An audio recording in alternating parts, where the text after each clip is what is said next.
What's up, fellas? Good to see you guys again for another episode of the Blind Pig Podcast, courtesy of bgobsession.com. If you've been here before, welcome back. We love to have you. Hook us up with a like, a share, and a follow.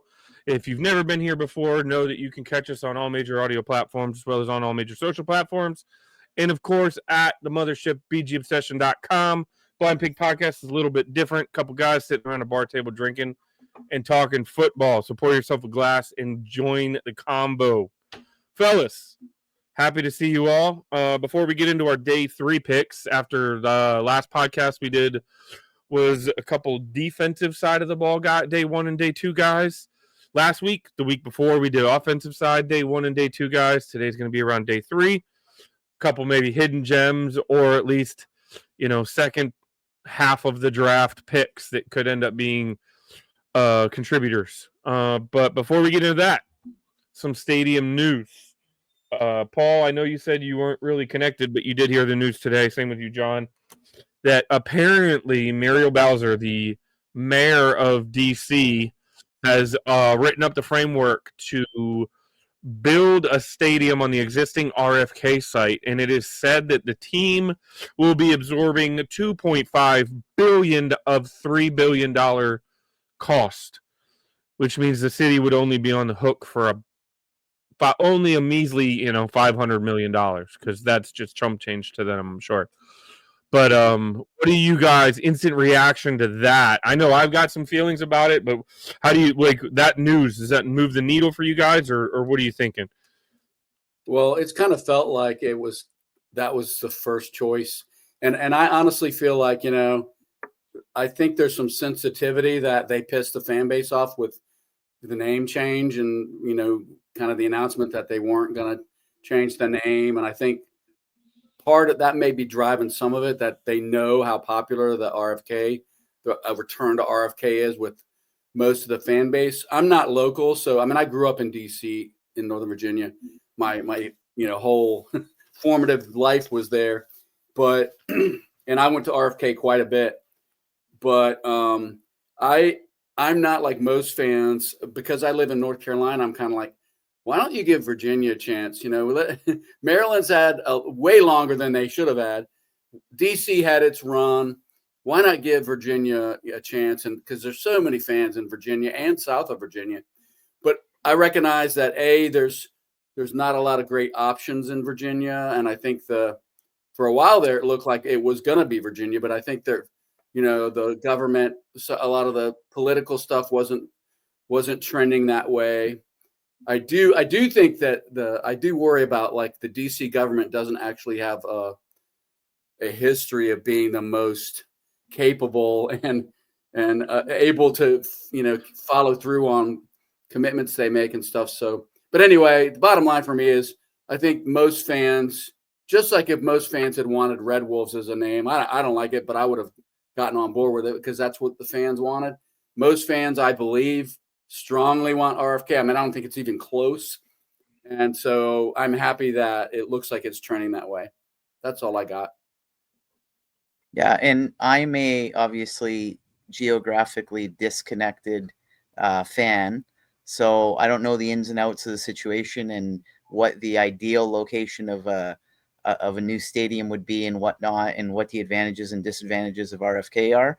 But from a fan from afar, from that person's perspective, this is obviously choice number one for me. When I think back to my youth and I think back to the glory days of this team growing up as a kid, some of my most fondest and positive memories of the Washington Redskins are tied and linked to RFK Stadium. So from that standpoint, I'm thrilled.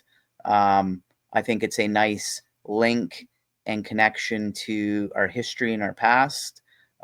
We all clamored for that with a name change, but in this regard, it would be a nice way just to have that link to the past, and hopefully it's a positive bridge forward to the future as well, and hopefully a future filled with a lot of greatness and winning. So yeah, I'm excited.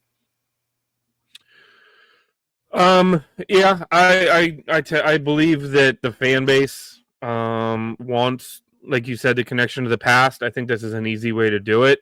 I think there's a lot of moving parts. But I think when the team is willing to fork over, if it's true, $2.5 billion of the expense of the stadium, I mean, that's a pretty much,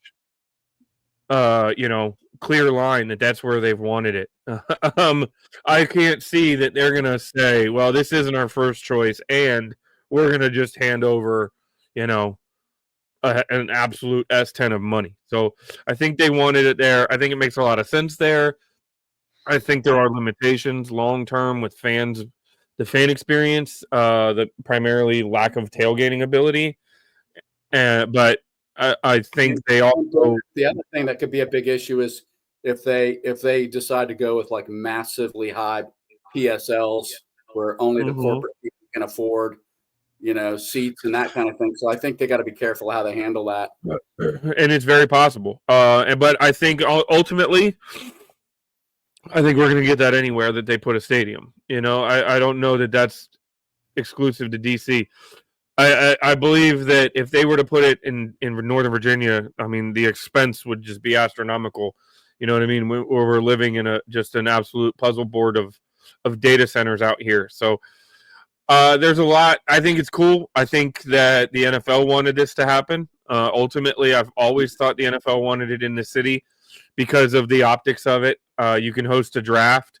You can, you know what I mean? When you do Monday Night Football, Sunday Night Football, or hell, even Fox or whatever, and you pan the stadium, and the stadium has a backdrop of the Washington Monument and the Capitol and the White House, and you know what I mean? It's just marketing. It makes sense. So I think there's a lot of good reasons for it to be there. I think there's a lot of reasons that people that are more powerful wanted it there. Because let's be fair, Roger Goodell's not going to come tailgate, so I don't think he gives a shit about our tailgating ability. So, hate to put it that way, and I hate to break it to fans, but he doesn't care because he's not making $1 on that parking lot. So, would I like it to have the tailgate opportunities? That's something that I've loved to do is tailgate, but it is what it is. So, bring it back to the city. Bring it back. I don't think they can name it RFK 2.0. Maybe temporarily. Don't you think that? I mean, to me, you got to name it Joe Jackson Gibbs Stadium or something. Don't you? Yes. Don't you have to? At a minimum, get a corporate sponsorship, and it's Joe Gibbs Field at whatever Yahoo Stadium or something. You know what I mean? Like. But you've got to, it's got to be named after Joe Gibbs. Joe Jackson Gibbs has to be on the side of that building. Just my 2 cents. I agree. So, that being said, we can get into some day 3 prospects. These are not going to be necessarily guys that we think we're going to be trading up or moving or shimmying or shaking, but these are guys that are potential targets that we like personally that we think would be a good fit that maybe are flying under the radar a little bit.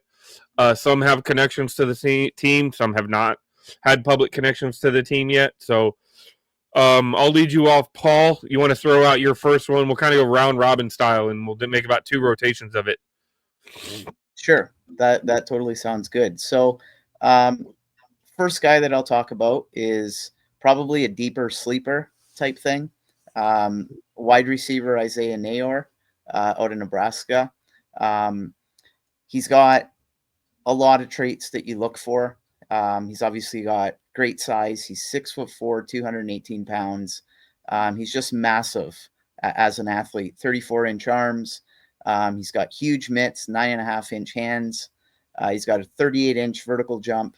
And over and above all that, in addition to his great measurables, he's got 4.4 40 times speed. So in that regard, he's got a lot of the attributes that give him a chance to, carve out a role as an NFL receiver down the road. I found this to be pretty cool. There's a lot of talk and a lot of attention brought to that RAS score, relative athletic score. He's ranked 11th. He's got the 11th highest RAS score of all wide receivers that have been tracked with this measurable since 1987. His score was 9.97 out of 10. So he's got those freakish traits. He's a freak athlete. Those are going to be the things that maybe give him a chance to potentially stick in the NFL down the road. In terms of a draft position, we're probably not talking about a receiver that's going to be picked very high on day 3. If he does get drafted, it's going to be towards the bottom end of day 3. So maybe we're talking like 7th round type thing. Just a few details about him and his career type thing through college. Started his career at Wyoming. He had a pretty good junior year there. He had 44 catches in 13 games, close to 900 yards receiving, 12 touchdowns. But the thing that caught my attention most was that he averaged over 20 yards per catch that year. He transferred to Texas, but he never really played in Texas. He only appeared in one game because of an injury, and spent his final year of his college career at Nebraska. He put up, let's be honest, he put up modest numbers, not even 500 yards of receiving, only 34 catches, and 5 touchdowns. Nebraska is not known as, a team that's going to air the ball out type thing. However, that being said, he did have his moments in Nebraska. He had 4 games in his final year of college where he averaged over 17 yards per reception, showing his big playability. So just quickly, some of his strengths: he's got really reliable hands. He's comfortable catching the ball in traffic. He's a physical player that can get off the line of scrimmage. He plays with some pretty good speed, and he's got route running ability. So, I mean, those are some attributes that you can often associate with good NFL wide receivers as well. He's willing to run through tackles for extra yards. So he's got that competitive edge, that little bit of competitive toughness. And the biggest thing that caught my eye about him is when you watch like some of his highlights and whatnot, you will notice that he's routinely catching balls that are, outside of that normal catch radius, just because of his massive frame and the length of his arms and whatnot. He makes it look effortless, and he makes it look easy because of some of his physical attributes. So how does he fit our team? I mean, I don't think the Commanders have even met with him at this point in the pre-draft process. However, how could someone like this fit our team? Well, he's that type of player that can project as like your outside receiver. We can certainly use a big body on the outside. He gives us a little bit of a big play threat.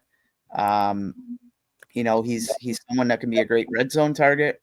He's a contested catch winner just because of his size. I don't think that he would be pressed into a situation here where he has to contribute immediately.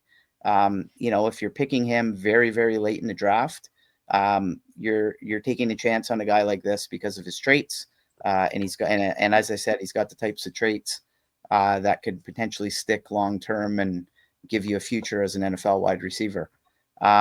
So in that regard, I think he's a pretty cool prospect, and as a very, very deep sleeper, maybe someone that you're willing to take a chance on. Cool. I like it. We are lacking a big body wide receiver, right? Mhm. Like somebody who can be that guy. So I'm with you 100% there, Paul. Mhm. Who you got, Brother John? Who's a day 3 pick for you? Well, the guy that I've got is James Burgess Jr. Hold on a second. I'm trying to get my guy up here. James Burgess Jr. And before I talk about him, I want to mention that I picked all historically Black college and university players. And I'll tell you why I did that. And I've done that in previous Hidden Gem, pods that we've done. First of all, one of my degrees, I went to North Carolina A&T State University here in Greensboro, which is the closest HCBU to me. And I got to feel like what it's like to be a minority for the first time in my life. So it was really a great experience. But one of the reasons why I like to talk about HBCU players is because a lot of guys go to HBCU colleges because they want that experience. It means something to them to go to an HBCU. It's not necessarily, even though HBCU schools are almost, if not all of them, Division II schools, you see guys that are Division I talents going to HBCUs because they want to go. It means something to them, and their family members may have gone. So I think there's just historically been some incredible talent coming out of historically Black colleges and universities. And I thought it would be interesting just to rattle off a couple of names: Jerry Rice, Shannon Sharp, Walter Payton, Michael Strahan, Richard Dent, Art Shell, Mel Blunt, Steve McNair, Aeneas Williams, Doug Williams. I mean, it just goes on and on and on. And of course, that doesn't mean any of the guys that I'm going to talk about tonight are going to be Hall of Famers, but it just goes to show you how much great talent there is. So again, James Burgess Jr. This guy is a cornerback. He went to Alabama State, and he's a big cornerback. He's 6'3", 200 pounds, ran a 4.5 40-yard dash, so he can move. He's got really good feet. One of the things that I like about him is that he was coached. Alabama State is the alma mater of Eddie Robinson Jr., who was an 11-year NFL player, played for the Titans, for the Oilers before, played for who else? I think he played for the Bills in his last season, a couple other teams. But anyway, that's his head coach for the last several years. Some of the comps, and I'm not saying comps in terms of how good a player Burgess is going to be, but in terms of his physical size and skills, he's been compared a lot to Charles Tillman and Richard Sherman. Those are the two kind of comparisons he reminds people of, just in terms of his physicality. He has a really good reputation, A+ motivation and work ethic. I read that all just about every little draft profile I looked at. He has a very quick first step, very physical, confident, a good tackler against the run. In 2024, he had 53 tackles, 6 pass deflections, 1 forced fumble, 4 interceptions, and a sack. And he's not playing 17 games at Alabama State. So he was kind of all over the place in 2024. He was an HBCU All-American, also a special team standout. And last year he won the Aeneas Williams Award, which goes to the best defensive back at a HBCU in the country. So he's considered to be one of the guys if you're looking at Division II cornerbacks. I thought it was interesting. He played at Huffman High School in Birmingham, where he grew up. A couple other guys that graduated from his high school: Marcellus Darius, who was a first-rounder for the Bills, and Andre Smith, you've heard of, who was a first-rounder drafted by the Bengals. So even coming out of his high school program, there's some history there. But anyway, as far as downsides, he's not – his speed isn't elite, but he's pretty quick. And is kind of one of the knocks on him, if there is one, is that he will guess wrong on occasion. But what I say is, you want that in a corner. You want a corner that is not averse to taking risks, because at the NFL level, if you're not willing to take risks, you're going to be Emmanuel Forbes, or you're going to struggle, because you can't stay on the field if you're not impacting plays, and you can't impact plays if you're not taking risks as a defensive back.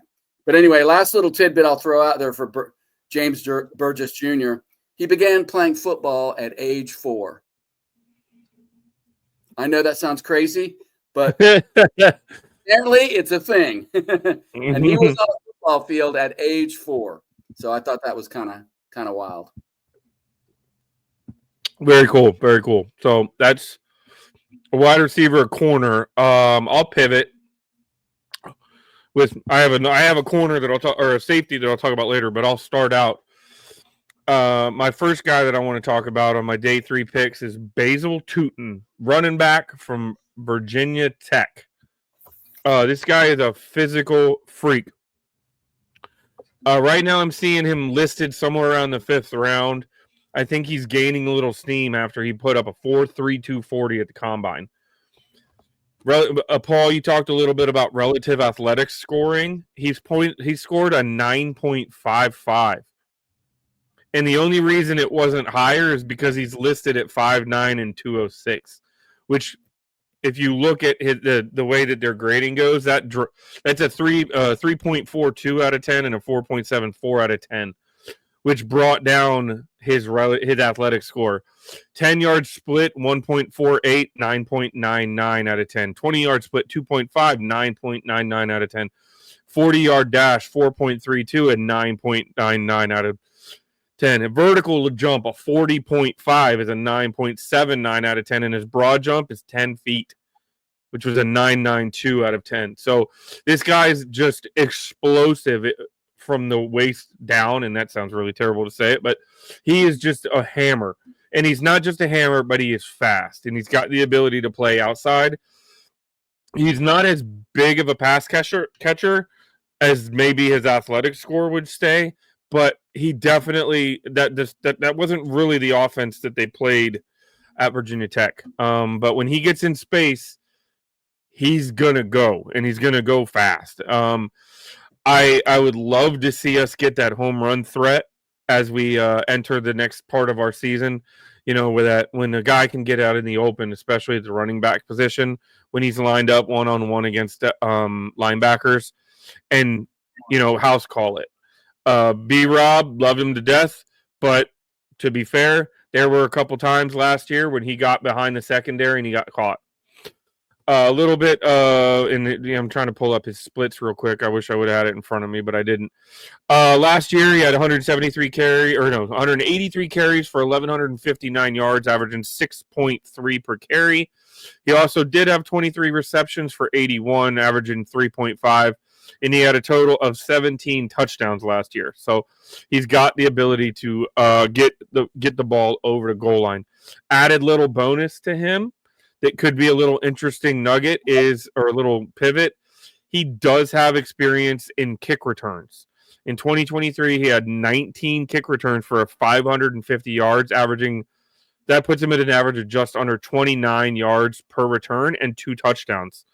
Last year in 24, he only had 3 for 71, which is an average of 23.7, but he was their feature back and their main offensive weapon. So they didn't. I would imagine that's why they kind of kept him off the special teams responsibilities more than the year before. So I like this kid. I'm a Virginia Tech guy. I'm a Virginia Tech fan. So I've been watching him since he was in college, in college, and following his trajectory a little bit.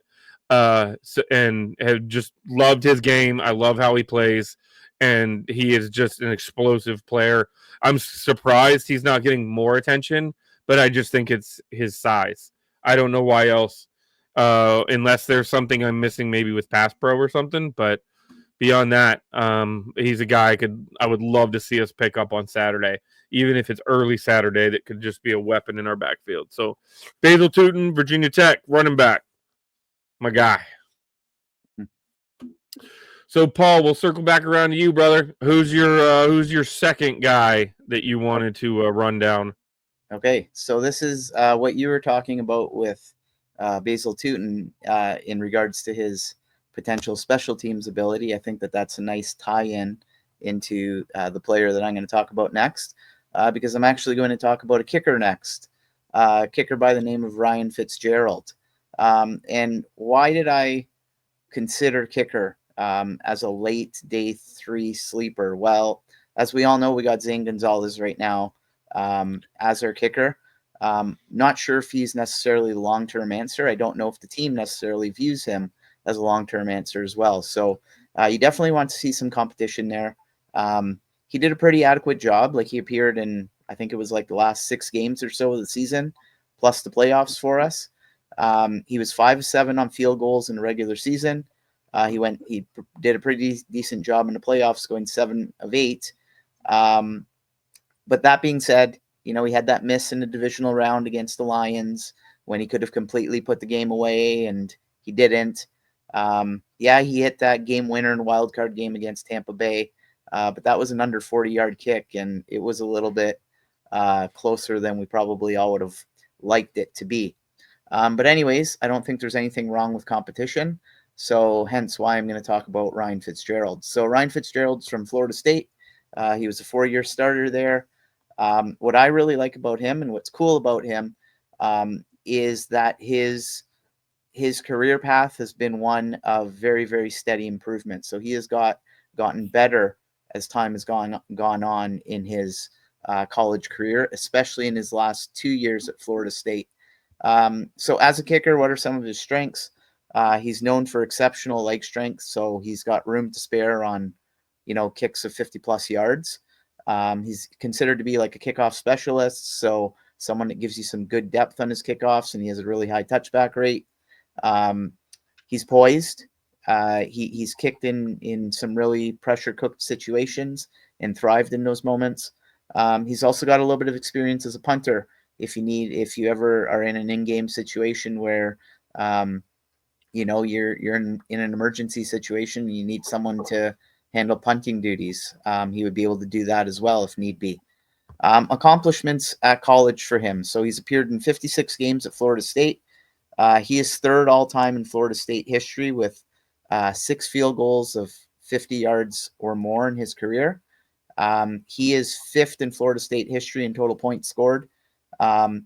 He's only got a 78.4 career field goal percentage, and people would be like, "Oh my gosh, why are you talking about a kicker who's converted on 78% of his kicks? That doesn't sound great." But as I mentioned, his last 2 years in college were flat out awesome. In 2023, he was 19-21 on field goals. He was perfect on PATs. 2024, he was a standout. So last year, he was an absolute standout as a kicker. He was perfect on field goal attempts. Most impressively, he hit 5 field goals from over 50 yards, and he was a first-team All-American. So how can he fit our team? As I mentioned, Zane Gonzalez is on like his 4th team in 7 years, so he's bounced around a lot. He's trying to hold on in the league right now. And my personal opinion is you don't want to be cycling through kickers when you're ready to compete. You want a rock and you want a dependable answer there. And I don't know, long term, when we're in our competitive window or as we enter our competitive window to be competing for championships, Zane Gonzalez doesn't feel like that guy who can be that solid foundational piece on special teams. He feels more like a placeholder, so to speak, right now. So to me, Ryan Fitzgerald's an example of a player who appears to have his best football still ahead of him, given the strides that he's made in college the last couple of years. He can kind of be like that. Like when you think of some of the solid teams over the years, like New England, Baltimore, even Green Bay, like all through their competitive windows when those teams were very, very successful, they had foundational pieces at kicker in Adam Vinatieri, Justin Tucker, and Mason Crosby. Like those were guys that you knew were just going to be there and you knew were going to be very, very dependable. So as our team enters what appears to be, hopefully, a competitive window for the next 10 to 12 years, it would be nice to have someone in the kicker position that gives you a lot of stability. So in that regard, it might not be a bad idea to take a very late flyer on a kicker like Ryan Fitzgerald. So that's what I got. I wonder, when was the last time we actually drafted a kicker? Did they draft Low Miller? Did they draft Low Miller? I don't. You know what? There is something at our fingertips that can answer that question very quickly. Chip Lohmiller is apparently a fire chief now. That's pretty cool. College, went to Minnesota, drafted in the 2nd round of the 88 draft by the Washington Redskins, 55th overall. Do I get a cookie for that one? You do get a cookie for that. You just got to drive to You just got to drive up here to Virginia to pick it up. I got it for you. So, all right, Brother John, what do you got? All right. So the second HBCU player I'm going to talk about, and I got to say, Paul and I were on the same wavelength because he was talking about a wide receiver, and this guy's going to sound a lot like the wide receiver that Paul talked about. He is 6'4", 192 pounds, and again, I think we need that big red zone guy. We need that guy that presents a matchup problem, and he would present a matchup problem. He is a wide receiver from North Carolina Central. He's got a 78-inch wingspan. So Paul talked about his guy being able to, having a wide catch radius. Same thing with Joaquin Davis. 4.44 40-yard dash, which is pretty darn fast. And his I don't know if you guys have looked at the 10-yard splits, which I guess is the first 10 yards of the 40. They also track that now. He had a 1.49 first 10 yards, which apparently is like approaching elite speed. So he's very quick. He's very quick initially. Has a 40.5-inch vertical leap.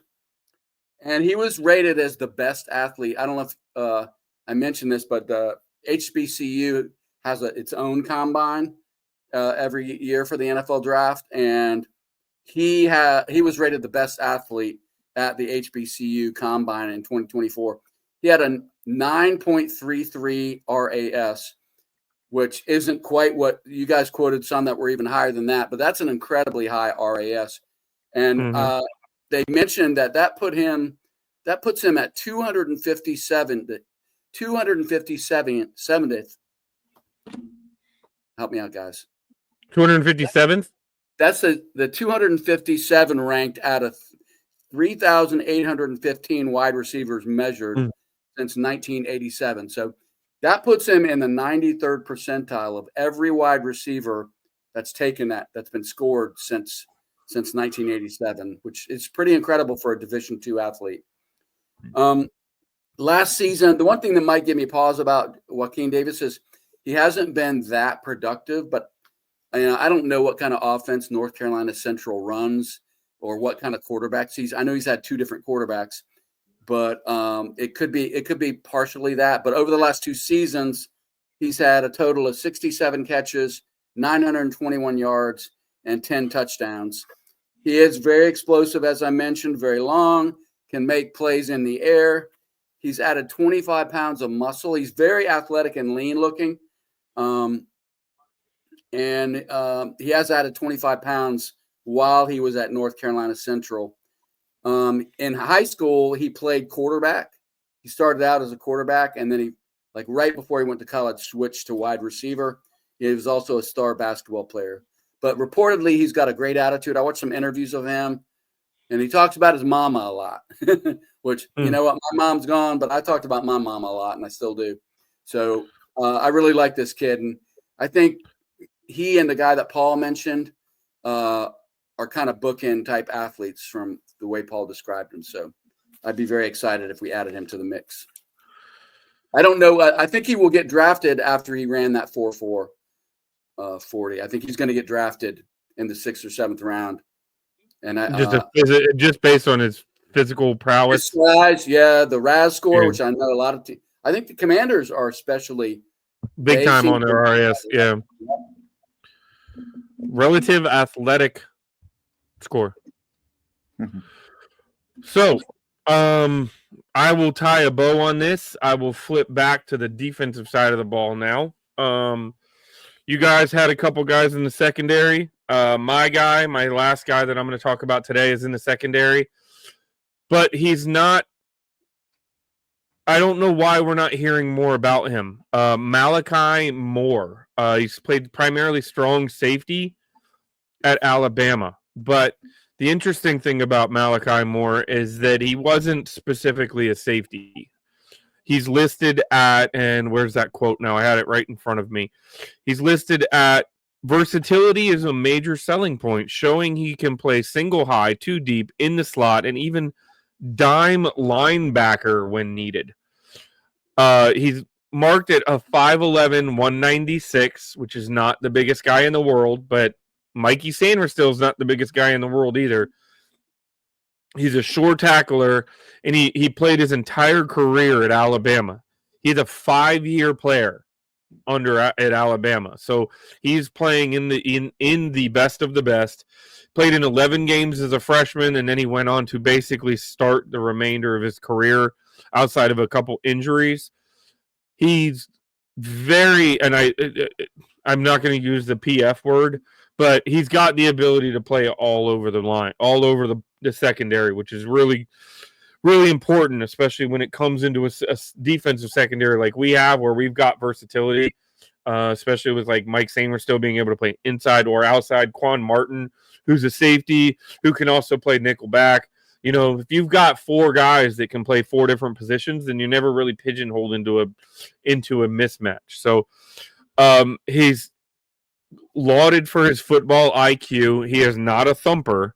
So that is the one thing that I will say I was a little hesitant to talk about. He doesn't fit that Joe Witt style. We're gonna arrive and we're gonna arrive violently, but he is a very short-handed tackler. And being at Alabama and playing at Alabama for 5 seasons, I mean, that is about as close to being a professional football player as you can possibly get in college. He's also shown his ability that he's plays what's called the star position in a Nick Saban defensive scheme, which essentially just means you might have one of 6 assignments or one of 5 assignments when they line up, and it's up to you to figure that out, and he executes it. You know what I mean? So he's the kind of guy that has a very good IQ. He's very smart when it comes to being able to play ball. Good ball hawking instincts. He's not going to overwhelm people and kind of blow up pulling guards or anything like that. But he does have the ability to play the run. He's got the ability to play on the inside, the outside. He tracks the ball well downfield. And he's listed as having elite communication skills, which is something that a lot of people talked about last year, because everybody the year before said, well, what was wrong? Well, we had to work on our communication. So if we can continue to add pieces that are capable of working as one, that's another big time addition to the secondary. I don't think he comes in to be a day one starting player, but I think he's the kind of guy that you can rotate in. And if you're picking a guy on day 3, you're not looking for a day one starter. You're kind of looking for a guy who can be a contributor. In addition to playing defense, he does have special teams experience, which, Paul, you've talked about every time we talk about these day 3 picks.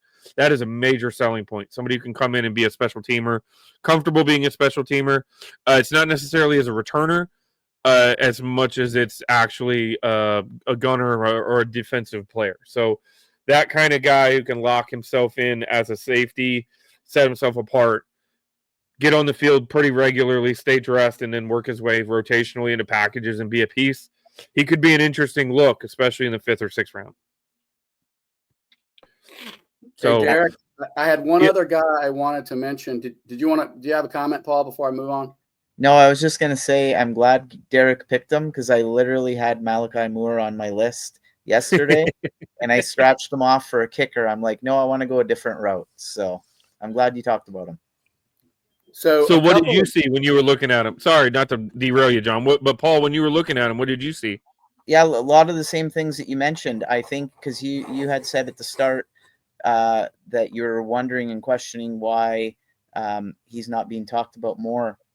I believe I remember reading that he's had some injury concerns, and he had potentially a mysterious head injury as well that people were questioning. So I think there's some health concerns, and I think that speaks a little as to why he's not being as highly regarded or highly touted as some others out there. Gotcha. Yeah. Sorry, John, go ahead, brother.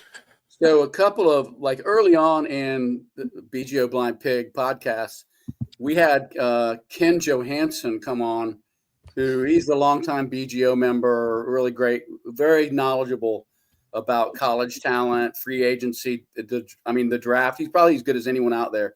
And he predicted that Washington would bring in Sammis Reyes. We're all like, who the hell is Sammis Reyes? And sure, what do you know? But they bring in Sammis Reyes, and that's how Ken is, man. He hears things, he talks to people, he has some contacts, and so he called Sammis Reyes. Not that worked out for us, but so anyway, I just wanted to mention one other guy, just because he's kind of in that same realm as Sammis Reyes was, and that is Bruno Anwuzor, who is an offensive tackle out of Virginia State.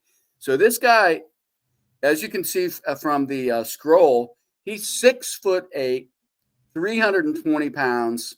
The guy wears size 18 shoes. He's a Nigerian by birth, and all of his life until 2016, he moved to the United States. Never played a down of football before he got to the United States in 2016. Never played a down of high school football. Somehow he ends up being brought in by the University of Maryland, and they kind of put him on the roster, but he never plays in 2020 for the 2021 season. Then he transfers to Virginia State, and he starts playing his first football of his life, not since age 4, but of his life in 2022. And by 2023, he is the CIAA Offensive Lineman of the Year. And he does it again in 2024. The guy is a mammoth, and apparently he's really aggressive. And he has that kind of, I'm going to eat. He got that dog in him. He's got that mean streak. He eats a lot of cereal, but he never opens the box. He's that kind of a guy. He's just a big, brawling monster of a man. What I've read about him, and it's hard to find anything to read about him, honestly. But he's not much of a run blocker yet. But I just thought that was incredible. A year into your football career, you're winning Offensive Lineman of the Year in your conference. And just the size alone, I might bring him in as an undrafted free agent just to see the kid, man. So anyway, I thought he was worth mentioning. I'm trying to outdo Ken and make my Samus Reyes call that no one sees coming. That's really all it is. I just want some street cred. There you go. Well, what anybody says, you can go back and watch our Blind Pig podcasts leading up to the draft. We've had some major hits, and not only have we had major hits, we've had major hits that were available for us, and the team passed on them. So, I'm gonna keep putting that feather in our cap a little bit. Yeah, we had major hits that the team should have done what we said. Right, exactly. That's what I'm saying, where we would have been better off had they done what we said instead of what they ultimately did. But it is enlightening, I will say this. It's enlightening to know that and I keep coming back to it. For the front office we have now, I don't look at the way that we did in the past where we're like, please don't fuck this up, right? Like, please don't make – now we're looking at them like if they make a pick, we're like, all right, well, what did he see or what do they see or what's the appeal here? Because there's an actual level of trust instead of a complete distrust and scar tissue. So, and here's the other thing. I think they have a list of traits, and if the guy does not fit, and I kind of hate it because I don't like commanders, but when they say about is he a commander, they have a set of traits that they've sat down. It's just like a company. Really great companies have a mission statement, and they actually mean what the mission statement says, and they operate with the values that they've identified. And that's the way Washington is now, man. They know who they want to be. And if you're not a dog, and if you don't have a work ethic, and you're going to get in trouble when you're not on the football field or off the practice field, then you're not going to be drafted by them. Or if you're not going to fit in the locker room. I mean, like if you're not going to be a piece of this puzzle, then you're not going to be a part of the puzzle, like, yep. And it's awesome to see it because that's how you get more out of your team. And that's how the sum is greater than or that's how the total is greater than the sum of the parts, right? Like that's how you get more out of a team than just the stats. Like is when you can go into a season or go into it and things are going to mesh and like you've got guys like Terry McLaurin, like who's going to fit with Terry McLaurin and who's going to work with the offensive line well, and who's going to work with Jaden well, and who's going to work with Bobby Wagner and Luvu and all of these things, which is kind of, I mean, you almost, and they get the best out of them. Like, look at Daron Payne. Like, this is a big year for Daron Payne, in my opinion. I think it's time to put up or shut up, right? Because these guys, he needs to start to fill it in, or they're not gonna hesitate to replace him. So, well, fellas, I guess that's all. Big congratulations! I just saw somebody post a tweet not that long ago. Ben Sinnott got married. He's Clap, clap, clap. That's 2 off-season marriages. Terry McLaurin and Ben Sinnott both made honest men of this year. So that's pretty cool to see guys doing that kind of stuff. And do you realize off-season workouts can start on Monday? If you go back and look at I did not. If you go and you look at the important NFL dates, off-season workouts with returning coaches can start Monday, which means we might have players in the facility Monday and then the draft coming up on Thursday as we roll into the most intriguing part of the offseason. So I think Monday, correct me if I'm wrong, we're probably going to record our BGO mock draft. We do this every year. We pick a mock draft simulator, collectively go through, run the simulation, and then we assign a draft pick to each one of us, and then we make that pick. We collaborate. We talk just like we're in a war room together, but ultimately there's one person who has final say, and we build a draft out of that. I think this year I'd like to introduce some trades. In the past, we've kind of left it status quo, but it would be kind of cool to add some trades and do some more moving, because I think that's going to be a big part of our draft. But we are on it, man. We are 8 days away from the kickoff of the NFL draft, which is absolutely insane to think about. Yeah, it's a fun time. It's a fun time of the year, and it's especially fun given where our team is right now. Yep. Yeah, because we're not talking about if Aaron Rodgers is going to come here, or who we're going to have as our starting quarterback, or all of the other drama. Miami. There's articles out there saying Miami might not be able to field a 53-man roster, and then there's other articles out there talking about the Giants and their, do you let your GM and your head coach who are on the hot seat pick a quarterback in the first round? Or do you tell them that that's off the limits because they're not going to be allowed to make that choice because they're not going to be here? Like, all of the drama, all of the dramatics, and all of the problems. And we're just sitting here like, do you like a tackle or a guard here? You know what I mean? So it's very interesting.